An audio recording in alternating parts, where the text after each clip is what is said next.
State live में आप सभी का स्वागत है। मैं हूं आपके साथ सपना। शुरुआत करेंगे बुलेटिन की, बात करेंगे उत्तराखंड की। उत्तराखंड में हेलीकॉप्टर की क्रैश लैंडिंग। केदारनाथ के लिए बड़ासू से उड़ान भर रहे एक हेलीकॉप्टर को तकनीकी कारणों के चलते शनिवार को आपातकालीन स्थिति में हाईवे पर लैंड कराना पड़ा। इस इमरजेंसी लैंडिंग के दौरान हेलीकॉप्टर में सवार सभी 5 यात्री और पायलट सुरक्षित है।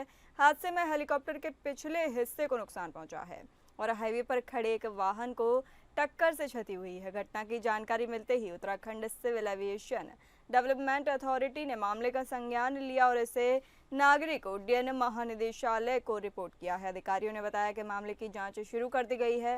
हादसे के वक्त हेलीकॉप्टर केदारनाथ यात्रा पर था और सभी तीर्थी यात्री ही बताए जा रहे हैं। लैंडिंग के तुरंत बाद सभी को सुरक्षित बाहर निकाला गया है। 4 धाम यात्रा शुरू होने के बाद ये चौथा हेलीकॉप्टर हादसा है। इससे पहले भी केदारनाथ हेलीपैड के पास एक हेलीकॉप्टर की इमरजेंसी लैंडिंग हो चुकी है, जिसमें 2 एम्स के डॉक्टर और पायलट बाल बचे थे। प्रशासन ने घटना की गहन जांच के आदेश दिए हैं।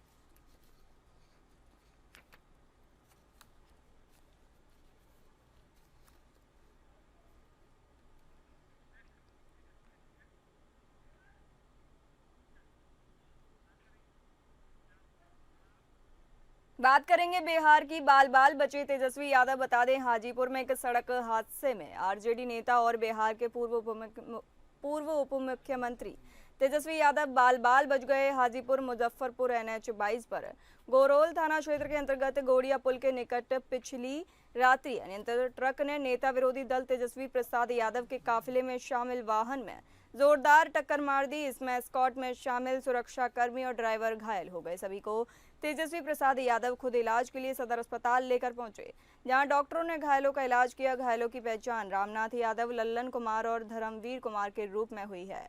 पुलिस ने पटेड़ा टोल प्लाजा के निकट से ट्रक को जब्त कर लिया। वहीं चालक को हिरासत में लेकर आवश्यक कार्रवाई में जुटी हुई है।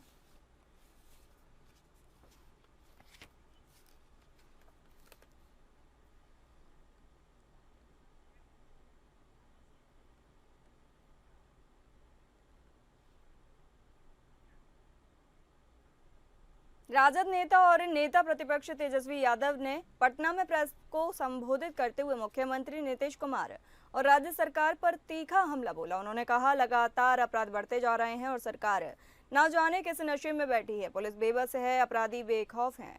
अगर इसे महाजंगल राज नहीं कहेंगे तो और क्या कहेंगे। तेजस्वी यादव ने राज्य की स्वास्थ्य व्यवस्था को भी आड़े हाथों लिया। उन्होंने कहा कि कल मैं एम्स गया था, वहां हालात इतने खराब हैं कि लोग अस्पताल के बाहर जमीन पर लेटे हुए हैं। मरीजों को बेड तक नहीं मिल रहा। अस्पतालों में भ्रष्टाचार चरम पर है, लेकिन कोई कार्रवाई नहीं हो रही है। मुख्यमंत्री की कार्यक्षमता पर सवाल उठाते हुए तेजस्वी यादव ने कहा, हम शुरू से कह रहे हैं कि मुख्यमंत्री अचेत अवस्था में हैं।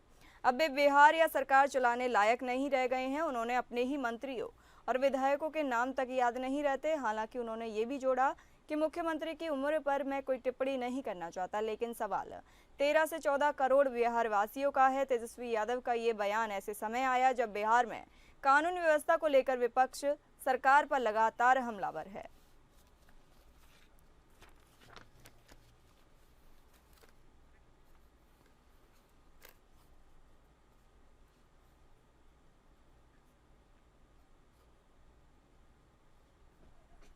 पटना में परिवहन मंत्री का बड़ा बयान सामने आया है। बताते चलें कि उन्होंने कहा कि अगर पूरे देश में डोमिसाइल नीति लागू कर दी जाए तो बिहार के लोग बाहर काम करने कैसे जाएंगे। उन्होंने कहा, हमारे लोग दिल्ली, मुंबई और देश के अन्य हिस्सों में काम की तलाश में जाते हैं। अगर हर राज्य अपने लोगों को प्राथमिकता देने लगे तो बिहारी लोगों को कठिनाइयों का सामना करना पड़ेगा। शीला मंडल ने कहा, चाहे कुछ भी बोले, हमारे नेता मुख्यमंत्री नीतीश कुमार ने हर मुद्दे पर काम किया है।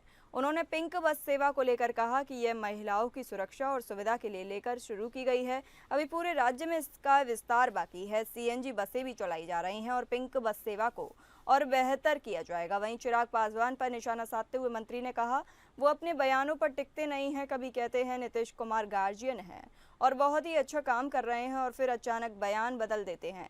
उन्होंने कहा, बोलने के लिए तो कोई भी कुछ भी बोल सकता है, लेकिन एक नेता को अपने बयान पर अड़िग रहना चाहिए। अंत में मंत्री ने कहा कि नीतीश कुमार सोशल इंजीनियरिंग के मास्टर हैं और उनके कामों की चर्चा सिर्फ बिहार में ही नहीं, विदेशों तक हो रही है।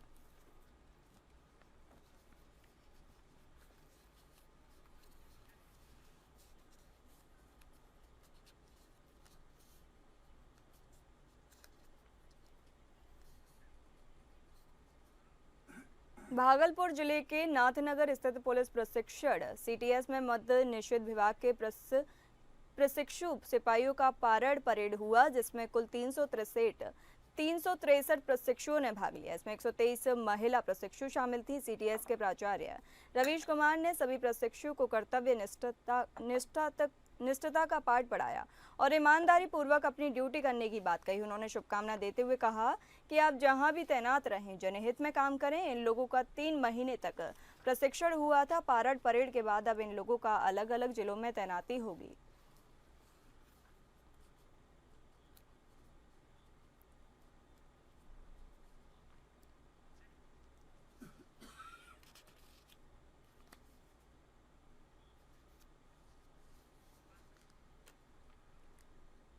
बात करेंगे झारखंड की स्वास्थ्य सेवाओं को एक नई पहल, नई उड़ान देने का समय आखिरकार आ गया है, जिसे लेकर केसरिया स्वास्थ्य मंत्री जेपी नड्डा ने सहयोग का हाथ आगे बढ़ाया है। दरअसल हाल ही में स्वास्थ्य मंत्री डॉक्टर इरफान अंसारी ने राजधानी दिल्ली जाकर केंद्रीय मंत्री से मुलाकात की थी। इस दौरान उन्होंने झारखंड के लिए विशेष पैकेज की मांग करते हुए कई प्रस्ताव रखे, जिसके बाद राज्य में 6 नए मेडिकल कॉलेज खोलने और एक अत्याधुनिक मेडिको सिटी के निर्माण का रास्ता साफ होने के साथ ही जल्द ही दूसरा एम्स और 2 नई मेडिसिन टेस्टिंग लैब्स भी जल्द मिलने की घोषणाएं की गई हैं। बता दें कि मंत्री इरफान अंसारी ने जेपी नड्डा से मुलाकात में झारखंड के स्वास्थ्य इंफ्रास्ट्रक्चर को लेकर कई दूरदर्शी मांगे उनके समक्ष रखी। इस दौरान मंत्री ने झारखंड में नकली दवाओं की बढ़ती समस्या पर भी चिंता जताते हुए मेडिसिन टेस्टिंग लैब्स खोलने की मांग की, जिसे केंद्र ने स्वीकार करते हुए 2 लैब्स की स्वीकृति दे दी।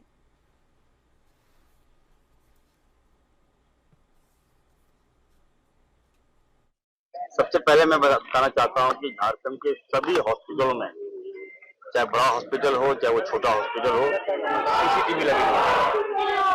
हम निर्णय लिया है कि सभी पहले लोगों की जान तो बचाए, लेकिन उसकी सुरक्षा भी हम दें। तो इसको देखते हुए मैंने प्रस्ताव दिया था। तो हर हॉस्पिटल में सीसीटीवी की व्यवस्था हम करने जा रहे हैं। माननीय मुख्यमंत्री ने इसको पास कर दिया है। दूसरा है कि सभी मेडिकल कॉलेज में, खासकर धनबाद सुपर स्पेशलिस्ट हॉस्पिटल खोलने जा रहे हैं।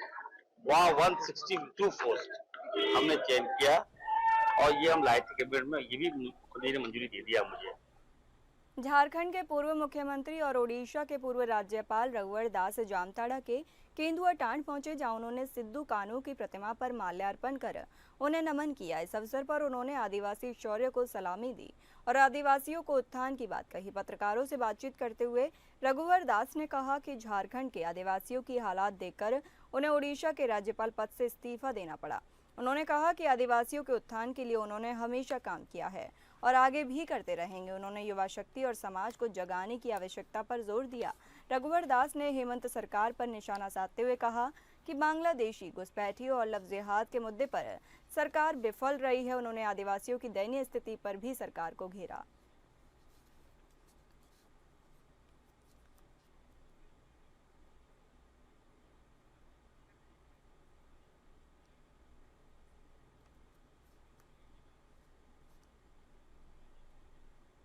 झारखंड में भ्रष्टाचार और आदिवासी समाज के हक को लेकर सरकार और विपक्ष के बीच जुबानी जंग तेज हो गई है। नेता प्रतिपक्ष बाबूलाल मरांडी ने रांची में सड़क निर्माण पर बड़ा आरोप लगाया है, जिसका झामुमो महासचिव विनोद कुमार पांडे ने पलटवार किया है। बाबूलाल मरांडी ने सिरमटोली फ्लाईओवर को लेकर राज्य सरकार पर आरोप लगाया था, जिस पर झामुमो महासचिव ने कड़ी आपत्ति जताई है।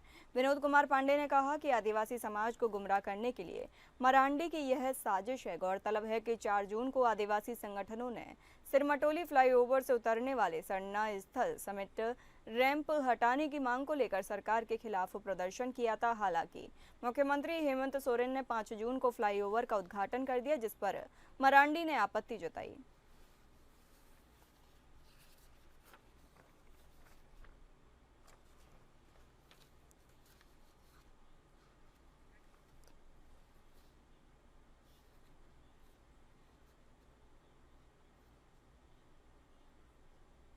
झारखंड के शराब घोटाले मामले में एंटी करप्शन ब्यूरो की कार्रवाई और तेज हो गई है।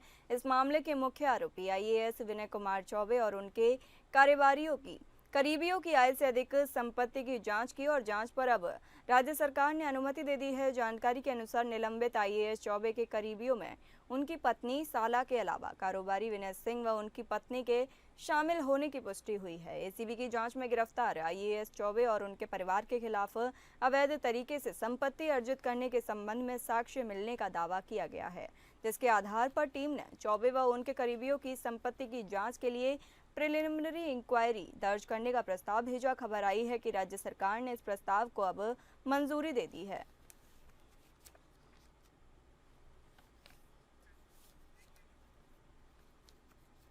चलिए बढ़ते हैं अगली खबरों पर बात करेंगे। छत्तीसगढ़ के सीएम विष्णुदेव साय ने शुक्रवार को दिल्ली में केंद्रीय गृह मंत्री अमित शाह से मुलाकात की। इस दौरान सीएम ने राज्य में माओवाद विरोधी अभियानों में मिली हालिया सफलताओं और बस्तर क्षेत्र में चल रहे विकास कार्यों को लेकर गृह मंत्री अमित शाह से चर्चा की।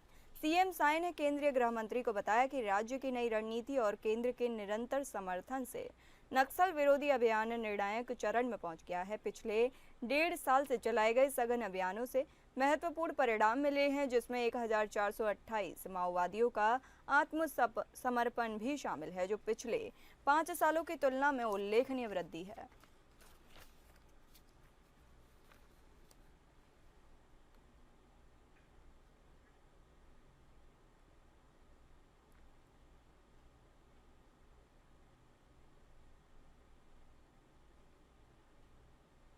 छत्तीसगढ़ प्रदेश कांग्रेस कमेटी के निर्देश पर पूर्व मंत्री शिव डहरिया ने जांजगीर में शिक्षा न्याय के लिए प्रेस वार्ता की। इस दौरान उन्होंने राज्य सरकार पर युक्तियुक्तकरण के नाम पर साजिश रचने का आरोप लगाया। उन्होंने कहा कि सरकार नियमों के विरुद्ध शिक्षकों का स्कूल से तबादला कर रही है और षड्यंत्र के तहत सरकारी स्कूल बंद करने की कोशिश कर रही है। शिव डहरिया ने भाजपा सरकार पर नए सेटअप के नाम पर 10,000 से अधिक स्कूल बंद करने का आरोप लगाया। इसके विरोध में कांग्रेस ने ब्लॉक शिक्षा अधिकारी कार्यालय और जिला शिक्षा अधिकारी कार्यालय के सामने धरना प्रदर्शन करने की योजना बनाई। यदि सरकार युक्तियुक्तकरण समाप्त नहीं करती है तो प्रदेश स्तर पर आंदोलन किया जाएगा।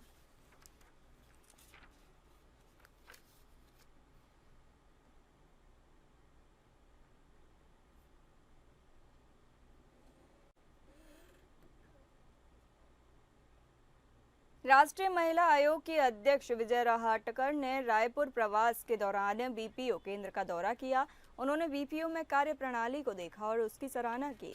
इस दौरान उन्होंने दंतेवाड़ा जिले के गीदम से आई निधि पूर्ति से बातचीत की और कहा कि वे अपने गांव की अन्य लड़कियों के लिए प्रेरणा स्रोत है। राष्ट्रीय महिला आयोग की अध्यक्ष ने बीपीओ केंद्र में कार्यरत महिलाओं की प्रतिभा और कौशल की सराहना की और उन्हें प्रोत्साहित किया।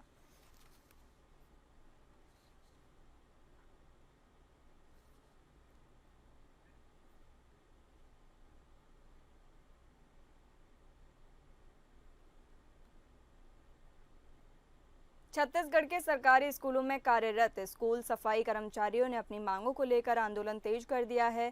संघ ने 6 जून को सभी जिला कलेक्टर और जिला शिक्षा अधिकारियों को ज्ञापन सौंपा, जिसमें पूर्णकालिक कलेक्टर दर पर वेतन भुगतान और युक्तियुक्तकरण न करने की मांग की गई है।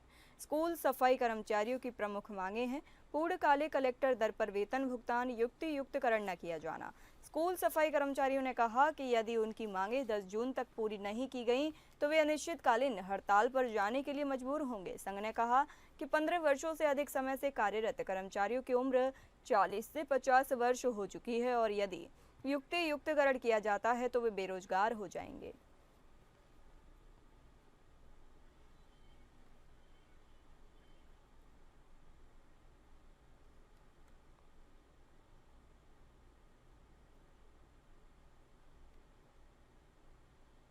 जांजगीर चांपा के नवागढ़ ब्लॉक के ग्राम मोहाडी में जल संकट की समस्या गंभीर हो गई है।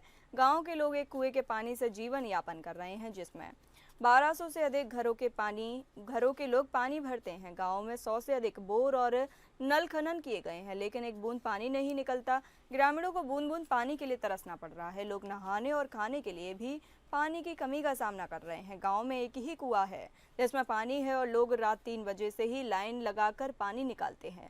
ग्रामीणों ने शासन और प्रशासन से कई बार पानी की समस्या को लेकर गुहार लगाई है, लेकिन अभी तक कोई समाधान नहीं निकला है। गांव में पानी की टंकी नहीं बनाई गई है और जल जीवन मिशन के तहत भी पानी नहीं पहुंचा है। इसके चलते ग्रामीण जल संकट की समस्या से जूझ रहा है।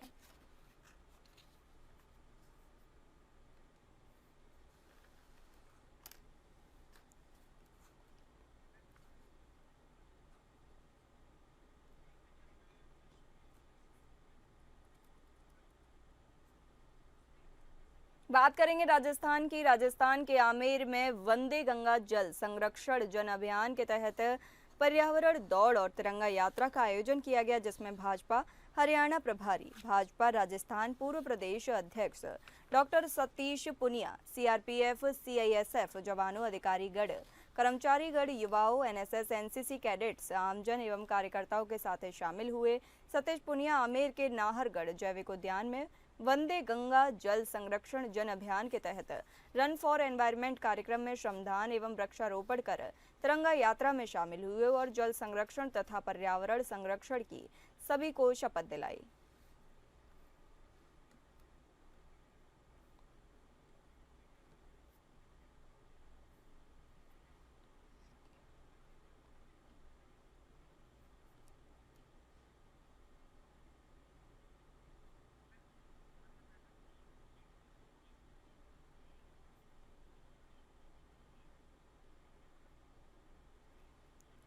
बात करेंगे मध्य प्रदेश की। ग्वालियर के गिरते भू जल स्तर को लेकर केंद्रीय भूजल शक्ति मंत्रालय की टीम शहर पहुंची है। सांसद भारत सिंह कुशवाहा द्वारा संसद में इस समस्या को उठाने के बाद संसदीय कमेटी के निर्देश पर यह टीम ग्वालियर आई है। टीम ने शहर के विभिन्न इलाकों में जाकर भू जल स्तर को मापा और वाटर रिचार्जिंग से जुड़ी व्यवस्था का निरीक्षण किया। सांसद ने टीम के अधिकारियों के साथ बैठक कर लोकसभा क्षेत्र के शहरी और ग्रामीण इलाकों में जल संचय, जल भराव और भविष्य की योजनाओं पर चर्चा की। केंद्रीय जल शक्ति मिशन के विशेषज्ञ डॉक्टर राकेश सिंह ने कहा कि ग्वालियर में जल संरक्षण और संवर्धन की अपार संभावनाएं हैं। उन्होंने विस्तृत कार्य योजना तैयार कर केंद्र सरकार को भेजने की बात कही, ताकि ग्वालियर की परियोजनाओं को मंजूरी मिल सके।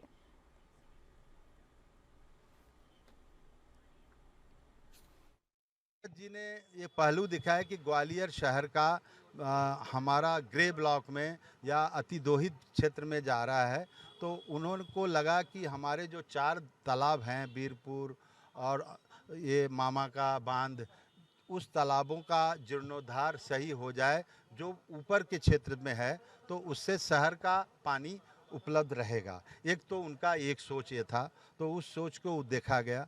दूसरा हमारा था कि ये स्वर्ण रेखा नदी में जो सीवर आदि बह रहा है उसमें न बहे, जिससे कि आसपास के ट्यूबवेल शुद्ध जल से रिचार्ज हो। फिलहाल इस बुलेटिन में इतना ही। नमस्कार।